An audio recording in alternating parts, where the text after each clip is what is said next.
The BVI Tourist Board has received approval from the Virgin Islands Port Authority to introduce 2 BVI greeter service at the air and sea ports in St. Thomas, starting in January 2014. This as ferry and airline companies add new schedules locally and between the BVI and St. Thomas, including a once-monthly ferry service for Anegada. Rotong Fast Ferry added a new boat, Provincetown 3, to their fleet. The new ferry has the capacity to seat 149 passengers and operates 7 days a week between Rotong and St. Thomas.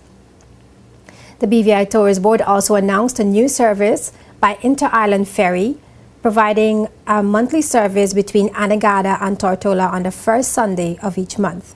In addition to the ferries, tourists and other travelers will have more options to travel to the BVI via St. Thomas, with increased flight frequency that connects seamlessly with the ferry schedules to the BVI.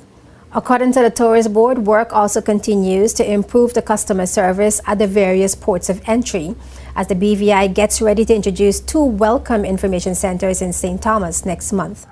And the idea is that since we do not have the direct airlift into Beef Island, and most of our travelers right now are coming through the gateway of St. Thomas, that we should find a way to ease the transition from the U.S. Virgin Islands to the British Virgin Islands. The focus of the BVI Tourist Board is for our destination to be seen as warm and friendly.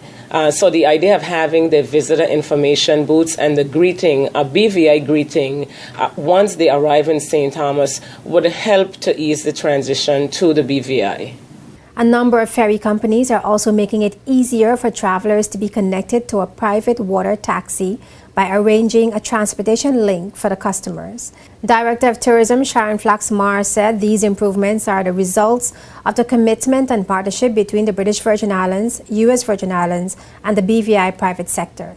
She thanked Commissioner Beverly Nicholson Doughty and the USVI Ports Authority for allowing the BVI to set up the welcome centers and to have a more prominent presence in St. Thomas to enhance BVI visitors' experience.